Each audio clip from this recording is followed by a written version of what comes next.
My family kicked me out on my birthday, then tried to claim my new home as theirs. We gave you independence, Robin. When they showed up demanding to move in, they didn't expect my response. My family kicked me out on my birthday, and now they're trying to claim my new home as a family asset. Hey, I'm Robin, and wow, do I have a story for you. I'm 27, and life's been a bit of a mess lately. I work as a marketing assistant, not glamorous, but it pays the bills, or at least some of them. I was living with my parents and my younger brother, Tom, in a not-so-great house. The place was cramped, falling apart, and always smelled strange, but it was home, or at least it used to be. Let me start by saying I'd been contributing a lot around there. I paid a big chunk of the bills, bought groceries, and even handled repairs when something broke down. You'd think I'd get a little appreciation for that, right? But no. Every time I walked into the room, I'd hear my mom, Susan, talking down to me like I was a failure. Robin, when are you going to get a real job? She'd say. It was her favorite line. What does she even mean by real job? I work hard at marketing. It's not easy, but in her eyes, because I'm not a doctor or a lawyer, it doesn't count. Every time I tried to defend myself, it was the same response. If it was a real job, you'd have your own place by now. Yeah, okay, Mom. Then there's Tom, my 26-year-old brother. We've never really gotten along. He's got this smug attitude, always looking down on me like he's better because he has more followers on social media or something. He barely lifted a finger around the house. Guess who picked up the slack? Yep, me. But did anyone care? Nope. Anyway, my 28th birthday was coming up, and I was kind of excited for it, despite everything. I know, silly, right? But I thought maybe this year would be different. I even saved up and got myself a nice cake from a fancy bakery downtown.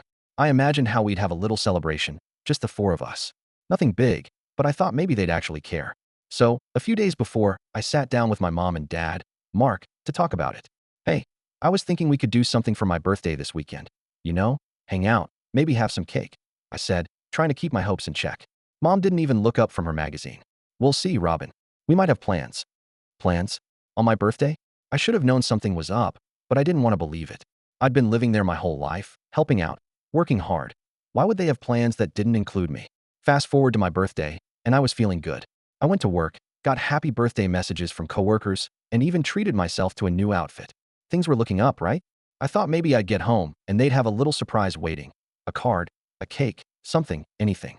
But the second I pulled into the driveway, my stomach dropped. My stuff was out on the front lawn, boxes, bags, my clothes, my books, everything, just thrown out there like trash. I jumped out of the car, my heart pounding, and rushed to the porch. There they were, Mom, Dad, and Tom, just standing there, staring at me. It was like some twisted family meeting. My heart was racing, and I couldn't think straight. What's going on? I asked, trying to keep my voice from shaking. Mom stepped forward, her face cold, like she didn't care at all. Robin, it's time for you to move out. You're not welcome here anymore. I stood there, frozen, unable to process it. Move out? On my birthday? What kind of sick joke was this? I looked at Dad, hoping he'd step in, say something, tell me this was a misunderstanding. But no, he just stared at the ground, hands in his pockets, like he couldn't even look at me. I felt this rush of anger and confusion. But it's my birthday. Where am I supposed to go? My voice cracked, and I hated how desperate I sounded. That's when Tom chimed in, his smirk making me want to scream. Maybe you should have thought about that before being such a burden all these years. A burden? I was the one paying the bills, buying food, keeping that crummy house from falling apart. How was I the burden? I looked at Mom, begging for some explanation, something that made sense.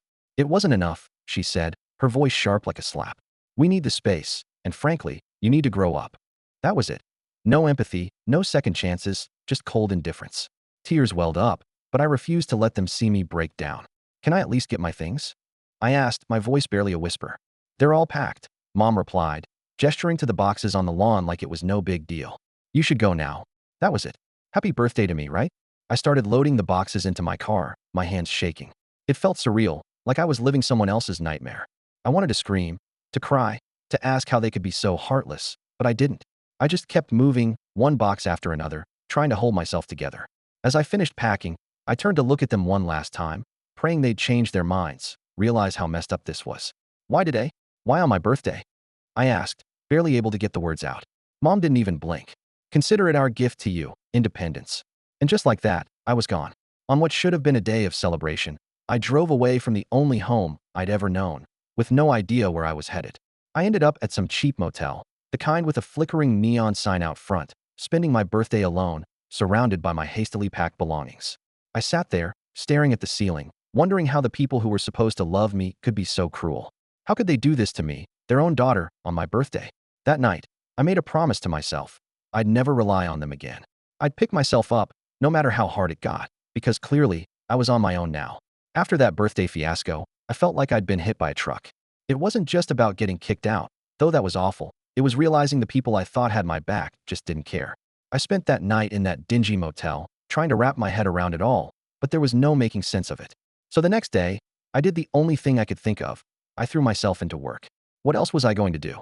I couldn't just sit around feeling sorry for myself. I had bills to pay, and now I needed a place to live. My boss, Hannah, noticed pretty quickly that something was off. I was at the office at all hours, hunched over my laptop, answering emails like a robot. She's sharp, and it didn't take long for her to pull me aside. It was late, the office practically empty, when she found me at my desk. "Robin, can we talk?" she asked, leaning on the edge of my cubicle. I looked up. I must have looked like a mess, because she gave me this concerned look.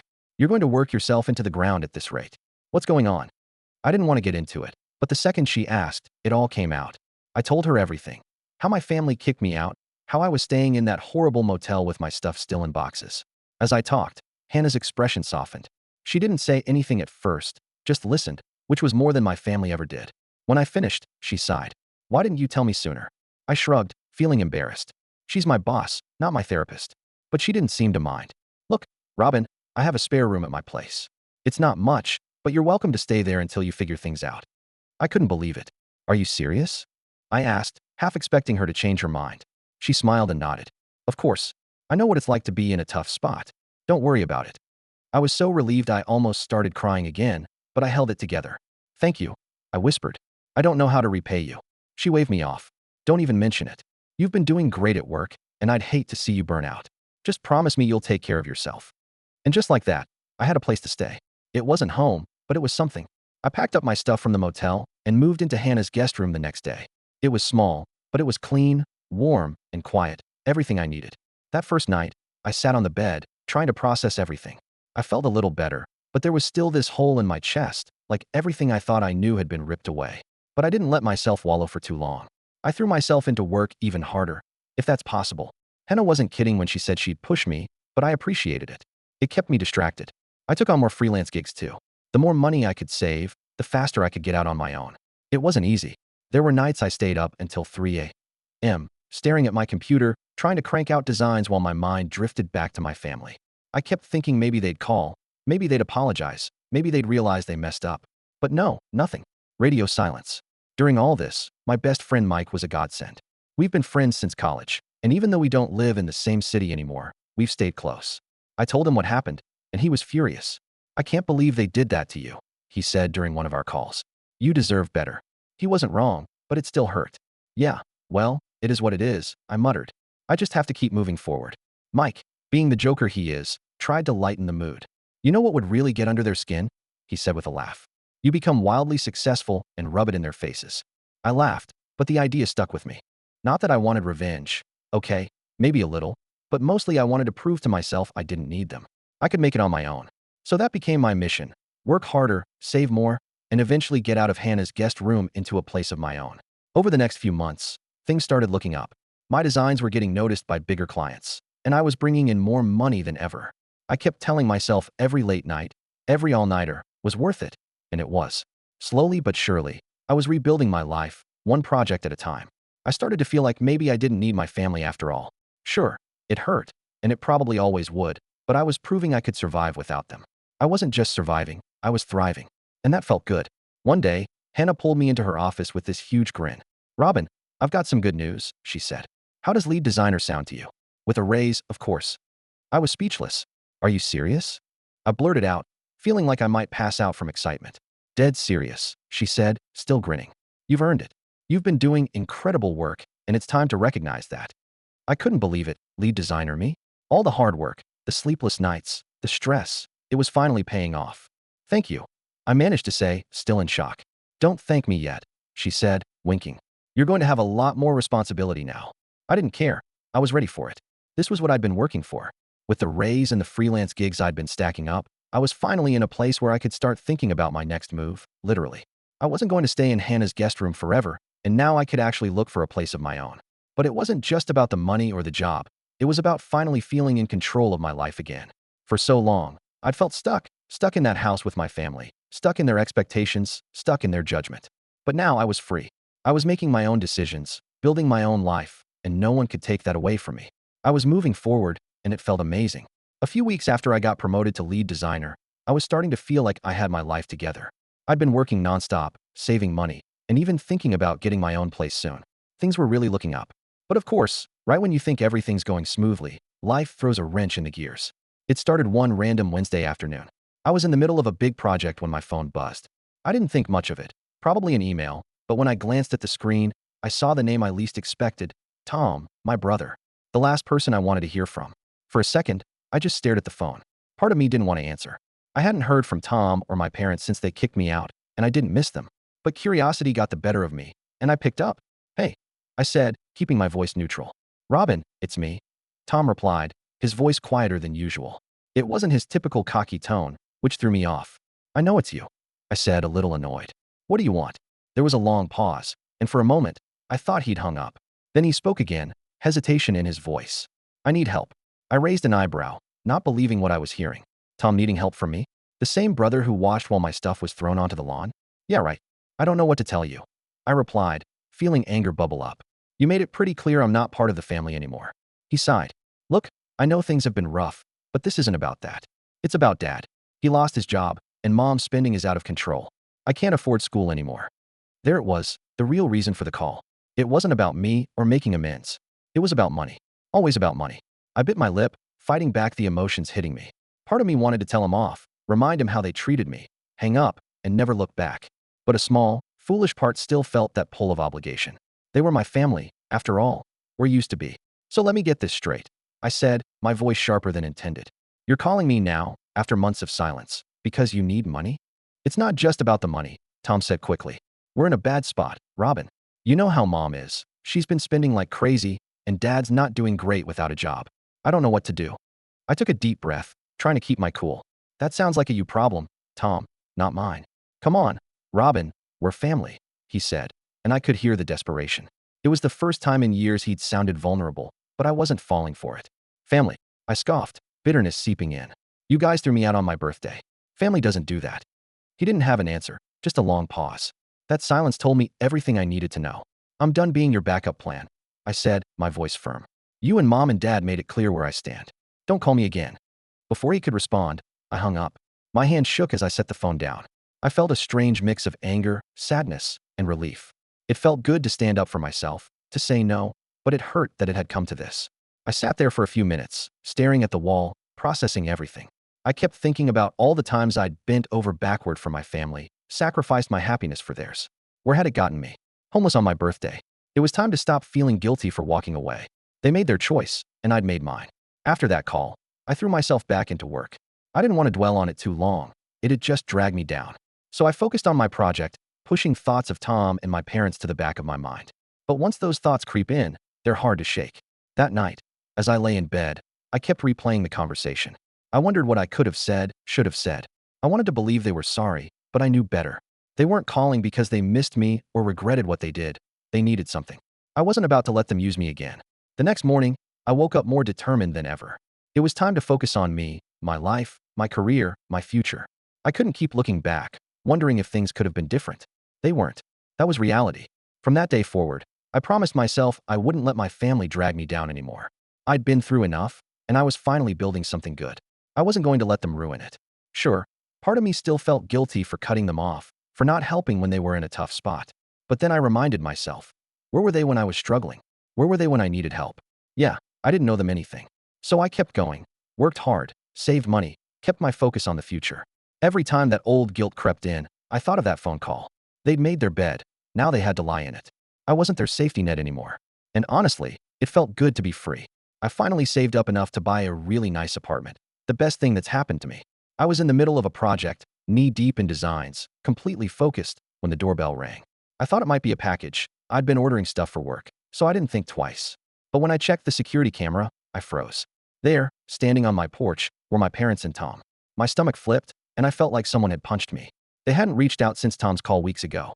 I thought we were done. So why were they here? I took a deep breath, trying to calm down before opening the door. My mind raced with possible reasons they were there. Maybe an apology? Or maybe they needed something else. Honestly, I didn't know which would be worse. When I opened the door, Mom didn't wait for me to say anything. She pushed past me like she owned the place, her eyes scanning my living room like she was appraising it. Wow, Robin, you've really done well for yourself, she said, with this weird smile that wasn't a smile at all. I stood there stunned. Tom followed, looking uncomfortable, while Dad shuffled and laughed, hands in his pockets, like he didn't know what to do with himself. What are you guys doing here? I asked, trying to keep my voice steady. My heart was pounding, and I could feel tension building. I knew this wasn't going to be good, but I hoped I was wrong. Mom turned around, that fake smile still on her face. We're here to talk about living arrangements. I blinked, confused. What? Dad cleared his throat and spoke for the first time. We think it's time for the family to be back together. I almost laughed. It was so absurd, so ridiculous. I thought they were joking. You're joking, right? I asked, disbelief dripping from my voice. Mom's smile faded, and she crossed her arms, looking at me like I was the unreasonable one. No, Robin. We've talked it over, and we think it's time we all live together again as a family. I stared at her, speechless. This had to be a prank. After everything that's happened? After you kicked me out on my birthday, and now you want to move in with me? Tom, silent until now, chimed in with his smug tone. Come on, Robin, don't be so dramatic. That's all in the past. I felt my blood boil. All in the past. You guys threw me out on my birthday, left me with nowhere to go, no support, nothing. And now you want to waltz back into my life like nothing happened? Mom's expression hardened. We gave you the push you needed, she said, her voice cold. And look how well you've done because of it. You should be thanking us. I couldn't believe it. They were trying to take credit for my success, for everything I'd worked so hard for. So what? You think you can show up, claim credit for my hard work, and move in here? This is my home, not yours. Dad, trying to play peacemaker, stepped forward. Robin, be reasonable. We're struggling right now. You have all this space, and we thought it'd be nice to be together again. I shook my head, frustration building. You're only here because you need something. You didn't care about me when I was struggling, and now you expect me to help you? That's not how this works. Mom's face twisted with anger. We're your family, Robin. We sacrificed for you. Everything you have is because of us. I couldn't hold back anymore. Sacrificed? What exactly did you sacrifice, Mom? You kicked me out. You didn't help me when I needed it most. You threw me away like I was nothing. And now you think you're entitled to my success, to my home? She opened her mouth to argue, but I wasn't done. I've worked hard for this. I built this life for myself, with no help from you. You don't get to walk in and claim anything. Tom rolled his eyes. Goodness, Robin, stop being so selfish. We're just asking for a little help. That word, selfish, set me off. Selfish? I snapped. You want to talk about selfish? How about you all throwing me out, leaving me with nothing? How about showing up now, demanding I give you a place to stay because you've messed up your own lives? That's selfish, Tom, not me. Dad stepped forward again, his voice softer, almost pleading. Robin, please. We're just asking for a chance. I took a deep breath, trying to calm the storm inside me. No, you don't get to do this. You don't get to use me anymore. Mom's eyes narrowed. Fine. If you want to be difficult, we'll take legal action. We have rights, you know? I couldn't believe it. Legal action? On what grounds? We'll find something, she said, her voice dripping with venom. Don't push me, Robin. I let out a bitter laugh. Go ahead, try. But let me tell you something. This is my house, and you have no right to it. You're not moving in. Not now, not ever. They didn't say anything for a moment. I could see the anger and frustration building in their faces, but I didn't care. I wasn't backing down. Finally, I walked to the front door and opened it wide. Get out, I said, my voice steady now. They hesitated, but I stood firm, waiting. Mom huffed, shooting me a look full of hatred before marching out. Dad followed, looking like he wanted to say something, but didn't. Tom shook his head in disbelief and walked out without a word.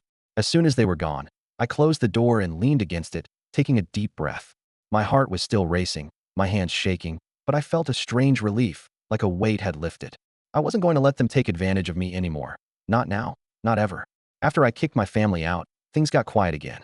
I'm not going to lie, it was a relief.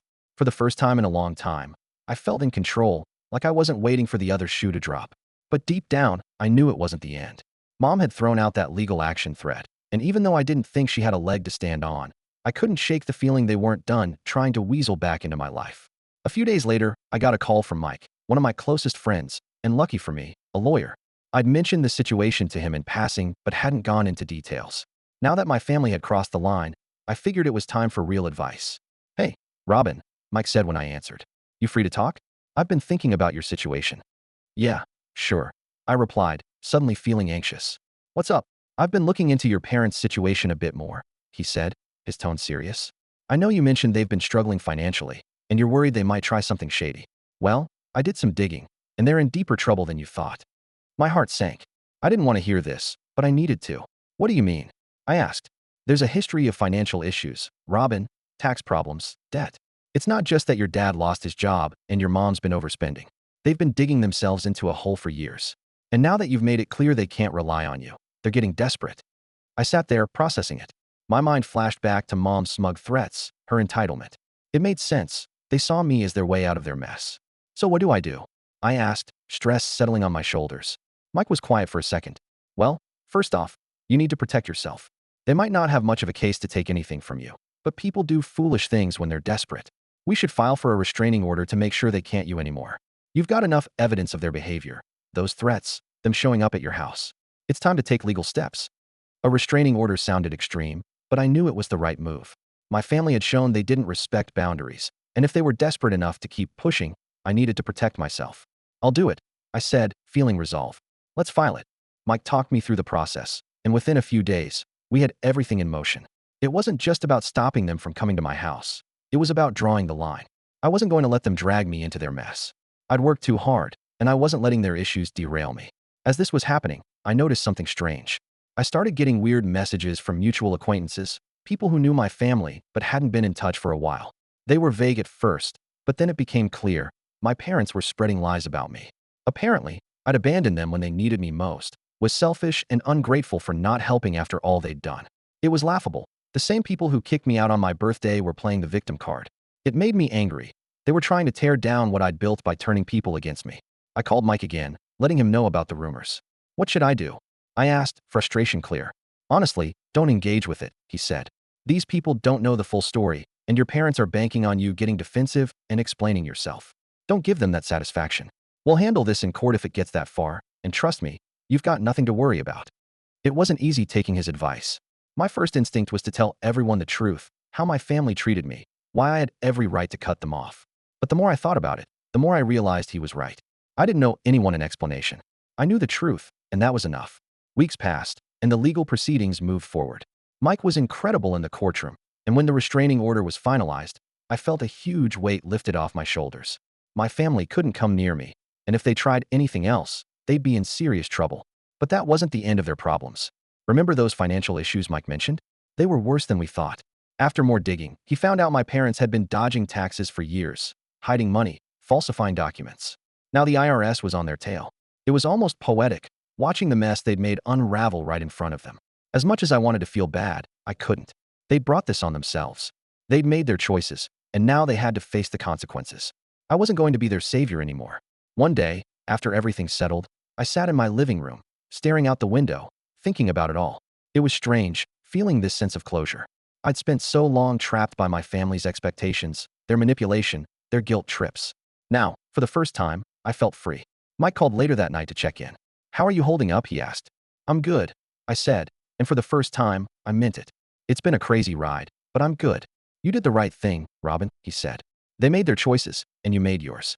Don't let them make you feel guilty for protecting yourself." I smiled to myself. He was right. I'd stood up for myself, and I wasn't going to feel guilty. For too long, I'd let my family control how I felt, how I acted. Now, I was in control of my own life, and that felt incredible.